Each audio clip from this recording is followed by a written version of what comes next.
Ship transits through the Strait of Hormuz dropped from approximately 130 per day in February to 6 per day in March. 6. A 95% collapse in the most important energy choke point on Earth, and the United Nations Trade and Development Agency said in their rapid assessment that the strait remains practically closed, and that global merchandise trade is expected to decelerate from 4.7% growth in 2025 to between 1.5 and 2.5% in 2026 as a direct consequence. On April 17th, Iran's foreign minister announced that the strait was open to all shipping traffic. Oil prices dropped 11% on the announcement, and then the reality arrived. Trump posted on Truth Social that the U.S. naval blockade would remain until negotiations have concluded. Iran on April 18th closed the strait again in response to the U.S. refusing to lift its naval blockade. And the open-close cycle that the strait has been through in the past 7 weeks has done something that a single closure could not have done. It has destroyed commercial confidence in the waterway itself. Shipping companies do not route tankers through waters that might be open today and mined tomorrow. Insurers do not underwrite cargo through a choke point that changes status every 72 hours. And the 230 loaded oil tankers that were stranded inside the Gulf at the peak of the crisis are not going to immediately re-enter a waterway where 3 tankers were struck in late February, one of which was set ablaze off the coast of Oman. War risk premiums on shipping insurance surged from roughly 0.2% of ship value to as much as 1%. Some insurers withdrew coverage entirely. The U.S. Development Finance Corporation backed a $20 billion reinsurance facility, but even that will not fully mitigate the rerouting of global shipping around the Cape of Good Hope, which adds weeks to transit times, massively increases bunker fuel consumption, and inflates cargo costs for every downstream customer in every industry that depends on goods flowing through the Persian Gulf. And here is what Americans have not been told. The Strait of Hormuz crisis is not an oil crisis. Oil is the headline. Oil is what the news covers. But beneath the oil headline is a cascading supply chain catastrophe that extends into fertilizers, plastics, petrochemicals, pharmaceuticals, aluminum, methanol, sulfur, helium, iron ore, synthetic textiles, and semiconductor production inputs. And the consequences of the disruption to those commodities will outlast the oil price spike by years. Maersk, CMA CGM, and Hapag-Lloyd, 3 of the largest container shipping companies on Earth, suspended transits through the strait and related routes, including the Red Sea, within hours of the escalation. Cruise ships reduced activity in the Gulf and stopped using the strait, stranding 15,000 passengers on at least 6 major cruise vessels. Iran selectively allowed ships from China, Russia, India, Iraq, and Pakistan through while blocking American and European vessels, turning the strait into a geopolitical sorting mechanism where access to global energy is determined by your country's relationship with Tehran. And on April 17th, when Iran briefly announced the strait was open, the announcement came with conditions. Iran had been charging tolls of over $1 million per ship for passage. Iran was reportedly finalizing a joint maritime protocol with Oman to institutionalize coordinated management of tanker traffic through the strait, which would embed Iranian authority over the crucial energy artery into a standing bilateral agreement. The strait is not being reopened, it is being renegotiated. And the terms of the renegotiation give Iran permanent leverage over 20% of the world's oil supply that it did not possess before February 28th. That leverage will persist regardless of whether the war ends tomorrow, next month, or next year, because the precedent has been set, and the world now knows that the Strait of Hormuz can be weaponized, monetized, and politically controlled by a single state actor whenever it chooses. That knowledge changes everything about how global energy, agriculture, and manufacturing will be priced for the next decade. Nearly half of the world's urea and a third of all fertilizer passes through Hormuz, and spring planting is already underway. The Persian Gulf is not just an oil hub, it is the largest fertilizer production and export region on the planet. The World Economic Forum documented that the Arabian Gulf accounts for at least 20% of all seaborne fertilizer exports. The dependency is even more acute for specific fertilizer types. 46% of global urea trade originates from the region. The Gulf produces nearly half of the world's urea and 30% of global ammonia. Approximately 40% of global urea trade and significant volumes of ammonia, sulfur, and phosphate move through the Strait of Hormuz, according to Sidley Austin's analysis. And urea is the world's most widely used nitrogen fertilizer. Without it, corn yields drop, soybean yields drop, wheat yields drop, and corn is the primary feedstock for American beef, poultry, and dairy production. The disruption hit during the Northern Hemisphere's spring planting season, the worst possible timing from an agricultural perspective. Urea prices at the New Orleans fertilizer hub have already risen from $475 per metric ton to $680 per metric ton, according to Bannockburn Global Forex Managing Director Daryl Fletcher, who noted that it is not great timing for the planting window in the Midwest for soy and corn. Overall, urea prices have increased approximately 50% since the start of the war. And unlike oil, the fertilizer sector does not have internationally coordinated strategic reserves. There is no strategic fertilizer reserve equivalent to the strategic petroleum reserve. When fertilizer supply is disrupted, there is no emergency stockpile to release. The shortage simply propagates through the agricultural system and arrives at the consumer as higher food prices 90 to 180 days later. The Atlantic Council warned that although the United States is one of the largest fertilizer producers in the world, it has previously relied on imports for roughly half of domestic urea use.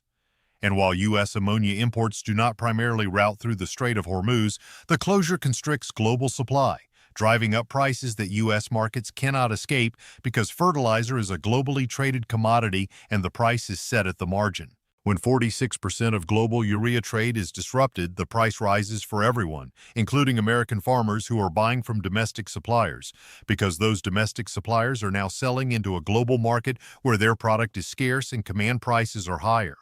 The farmer in Iowa pays more for fertilizer made in Louisiana because the fertilizer made in Qatar cannot reach the customers in Asia who would normally buy it, so those customers are bidding on American supply instead. Global disruption creates local price increases even when the local supply chain is technically intact. And the food price increases that follow from higher fertilizer costs will not appear until the harvest. The corn planted this spring with expensive fertilizer will be harvested in the fall. The beef fed with that corn will reach the grocery store in winter. The full food inflation impact of the Hormuz fertilizer disruption will arrive at American dinner tables in late 2026 and into 2027. Long after the headlines have moved on. Long after the strait has been declared open and closed and open again 3 more times.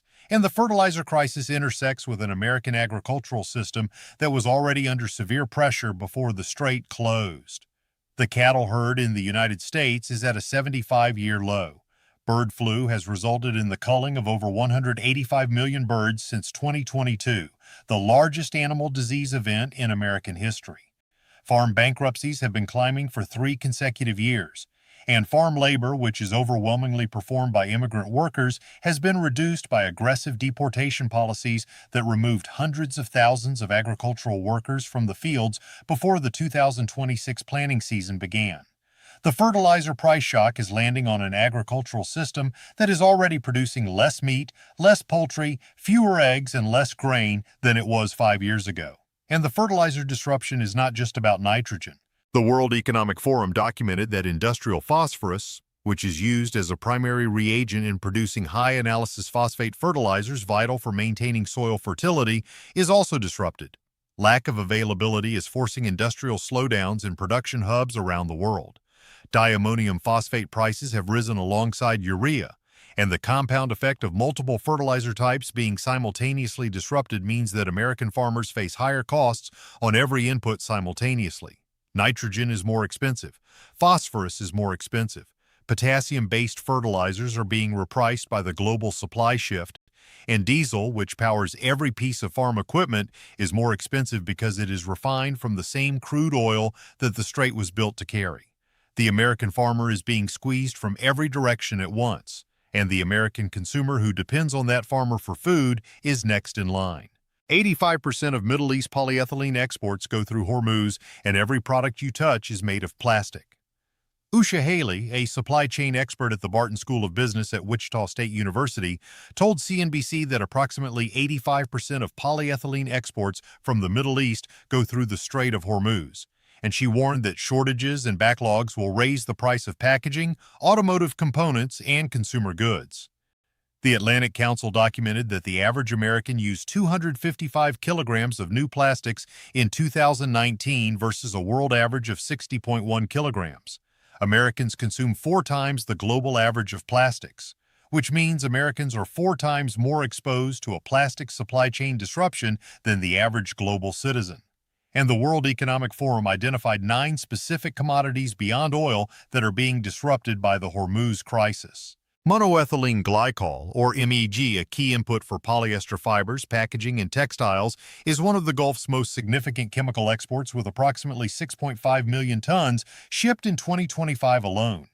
Around a third of global seaborne methanol trade passes through the strait, and methanol is a key chemical feedstock for resins, coatings, and plastics. The disruption tightens the supply of inputs that flow through what supply chain analysts call chemical value chains, the interconnected networks of production that turn raw petrochemical feedstocks into the finished products that fill every American home, vehicle, hospital, and workplace. The Sidley Austin analysis documented that European chemicals and petrochemicals producers face early financial pressure because inventories of naphtha, LPG, methanol, and other feedstocks can buffer a short disruption but not a prolonged one. Once existing naphtha stocks are consumed, shortages will ripple through polymers, plastics, and specialty chemicals. Packaging companies reliant on PVC or PET are vulnerable because pass-through clauses in their contracts often lag for weeks or months, creating margin compression and the potential for business failures in the packaging sector. And the Asia Global Institute at the University of Hong Kong estimated that the production shock will peak in May and gradually ease by July, with approximately 785,000 barrels per day of diesel and gas oil, 722,000 barrels per day of gasoline, and 309,000 barrels per day of jet fuel lost from global production due to the reduced crude input for Asian refineries. Spirit Airlines, already reeling from 2 Chapter 11 filings and the collapse of its JetBlue merger, became the first major airline domino to fall as the jet fuel shortage accelerated its path toward liquidation. The convergence of a failed recapitalization strategy and the sudden fuel shortage created what aviation analysts described as a perfect storm, and the list of products that contain petrochemical-derived inputs is essentially the list of everything you buy. Food packaging, medical devices, prescription drug containers, automobile interiors, clothing fabrics, electronics housings, building materials, plumbing components, electrical insulation, fertilizer coatings, paint, adhesives, sealants. The modern American consumer economy is built on a foundation of petrochemicals that flow through a 34-kilometer-wide waterway between Iran and Oman that has been effectively closed, partially opened, closed again, reopened under conditions, reclosed, and is currently the site of an active U.S. naval blockade and Iranian mine clearance operations occurring simultaneously. The sulfur and helium disruption threatens semiconductor production and medical equipment, and nobody is talking about it. The Asia Global Institute flagged 2 commodities that most Americans have never thought about in the context of energy policy: sulfur and helium. Both are produced in significant quantities in the Persian Gulf, both transit the Strait of Hormuz, and both are critical inputs for industries that Americans depend on every day without realizing the connection. Sulfur is used in the production of sulfuric acid, which is the most produced industrial chemical in the world by volume. Sulfuric acid is essential for refining petroleum, processing metals, manufacturing fertilizers, producing pharmaceuticals, and treating wastewater. When sulfur supply is disrupted, the cascading effects move through the industrial economy in ways that are invisible to the consumer until the products that depend on sulfuric acid become more expensive or unavailable. Helium is even more consequential.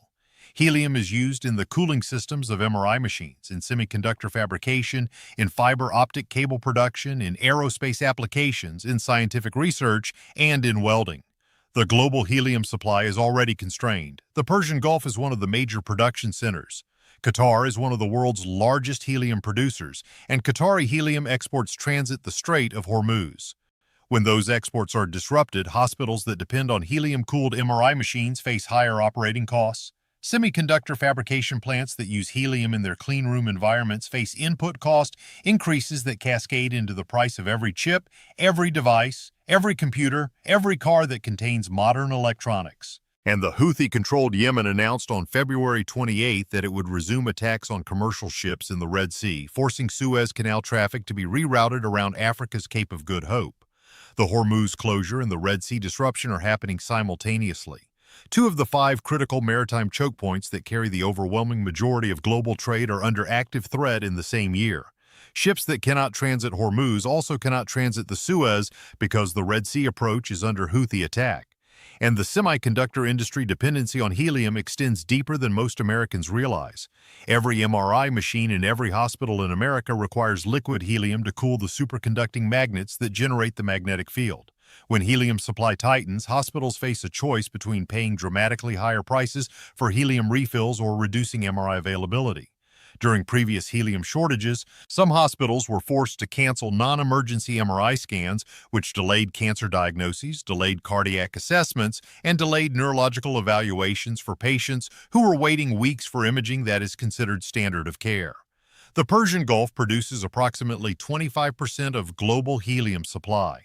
Qatar alone is the second largest helium producer in the world after the United States, and Qatar's helium production and export infrastructure was directly affected by the conflict. The helium that cools your hospital's MRI machine and the helium that enables the semiconductor fabrication process that produces the chip in your phone are both flowing through the same waterway that Iran mined, that the U.S. is blockading, and that neither side has been able to reliably reopen for 7 weeks.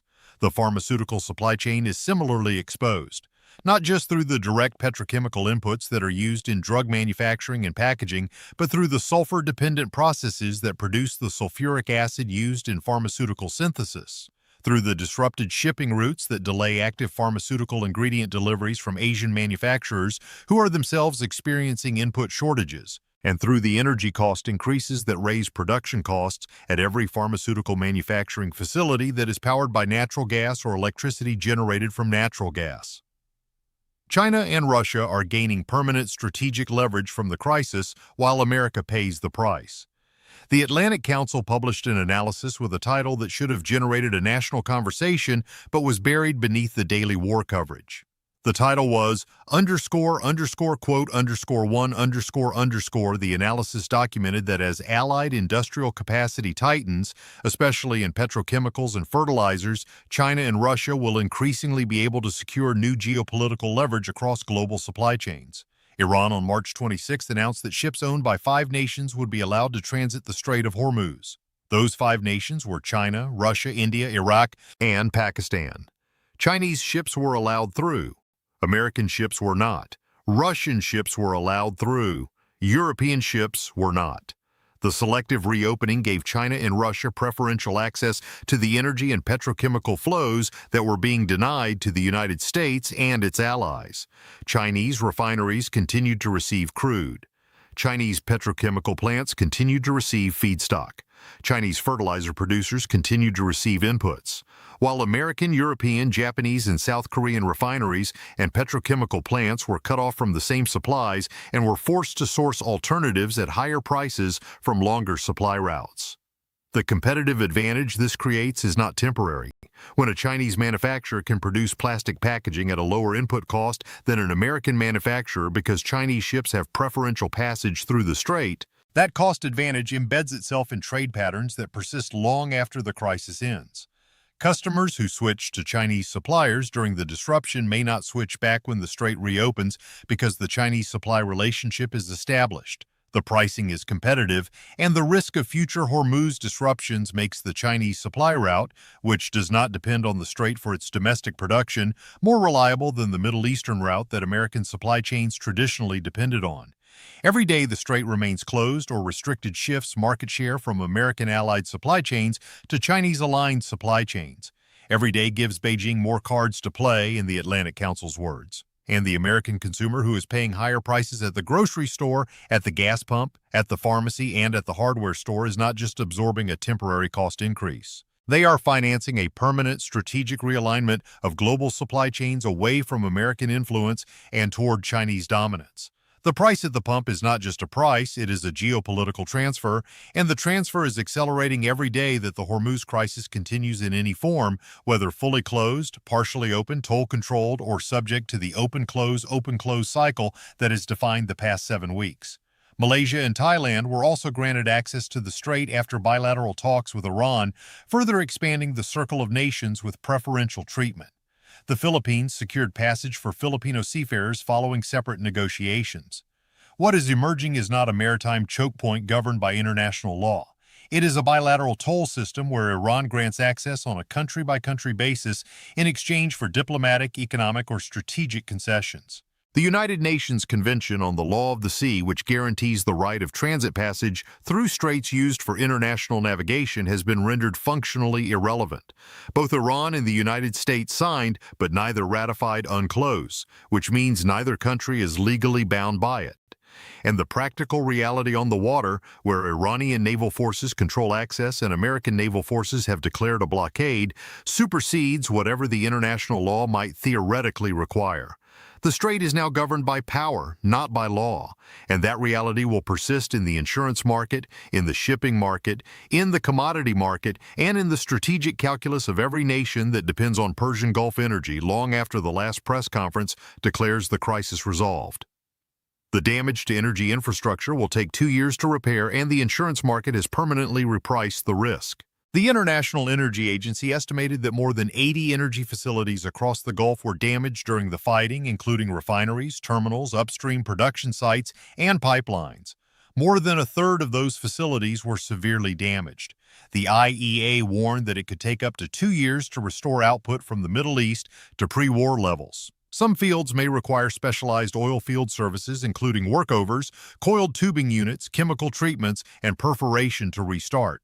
Fields relying on secondary or enhanced oil recovery face the longest restart times because they depend on uninterrupted supplies of gas, power, steam, and chemicals, all of which were themselves disrupted. The remaining 20% of damaged production may prove particularly difficult to restore due to pressure depletion or flow impairment. That means some production capacity may never return. The geological damage to reservoirs that depressurized during the shutdown cannot be reversed with money or time. The oil that was in those formations is still there, but the pressure gradient that pushed it to the surface has been permanently altered. Saudi Arabia's largest refinery was hit by drone attacks. Qatar's export facilities were targeted. Iraq and Kuwait lost production that the IEA said may not fully recover because some damaged fields are in regions that require specialized international oilfield services that cannot be deployed while the security situation remains unstable. And the insurance market has absorbed the lesson of the crisis. Sidley Austin documented that war risk premiums rose from roughly 0.2% of ship value to as much as 1%, a five-fold increase. Some insurers withdrew coverage entirely, and insurance markets have long memories. The premiums that spiked during the crisis will not return to pre-war levels when the strait reopens because the risk model has been permanently updated. The scenario that was theoretical, the complete closure of the Strait of Hormuz by a determined state actor, has been demonstrated as practically achievable. Every insurance actuary on Earth has now updated their model to reflect the fact that it happened, and the updated model produces higher premiums for every shipment through the strait, for every cargo transiting the Persian Gulf, for every vessel that approaches the waterway, for the foreseeable future. Those higher premiums are a permanent addition to the cost of every barrel of oil, every ton of fertilizer, every container of plastics feedstock, and every shipment of LNG that transits the region. And those costs are passed through to the American consumer in the price of everything that was made with those inputs. And the rerouting of global shipping around the Cape of Good Hope is not a minor logistical adjustment. It is a fundamental restructuring of global trade routes that has been tried twice in the past 5 years, first during the Red Sea Houthi attacks and now during the Hormuz crisis, and each time the cost impact has been larger than economists predicted. The Cape route from the Persian Gulf to Europe adds approximately 3,500 nautical miles and 10 to 14 days of sailing time compared to the Suez route. For a large crude tanker burning 60 tons of fuel per day at current elevated bunker prices, the additional fuel cost alone is approximately $500,000 per voyage. Multiply that by the thousands of voyages per month that normally transit the shorter route, and the aggregate additional shipping cost is measured in billions of dollars per month.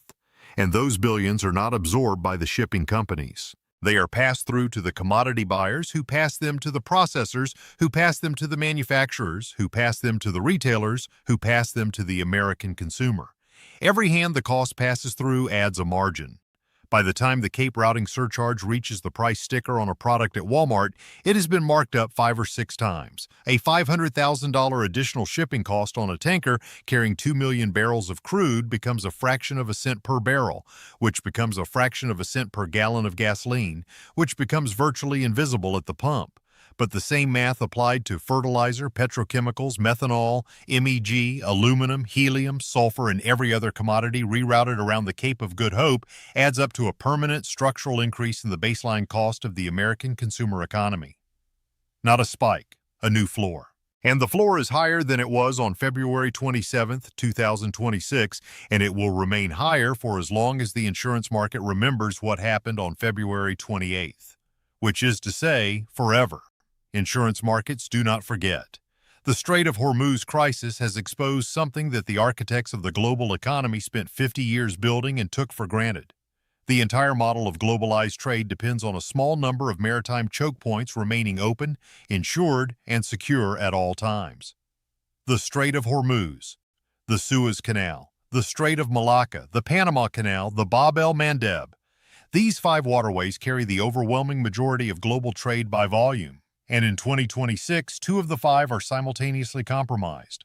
Hormuz is blocked or restricted. The Red Sea approach to Suez is under Houthi attack. That is 40% of the world's critical maritime choke points under active threat in the same year. The global trade system was not designed for this. It was designed for a world where great power conflict was unthinkable, where maritime security was guaranteed by American naval supremacy, and where insurance markets could price risk based on decades of uninterrupted passage. All 3 of those assumptions are now broken. Great power conflict is happening. American naval supremacy was unable to prevent the closure, and insurance markets have priced in the risk at levels that permanently increase the cost of global trade. The world that existed before February 28, 2026 is not coming back. The trade routes will eventually reopen, the ships will eventually sail, the oil will eventually flow.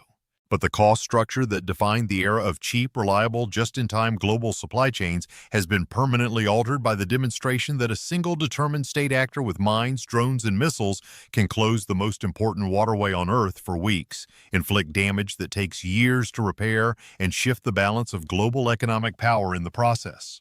The products on American shelves will still arrive, they will just cost more. Permanently. And the American consumer, who was already stretched to breaking before the first mine was laid in the strait, will absorb that cost in every purchase, every bill, every budget decision for years to come. Not because of a single war, but because the war revealed a vulnerability in the global economic architecture that cannot be unrevealed.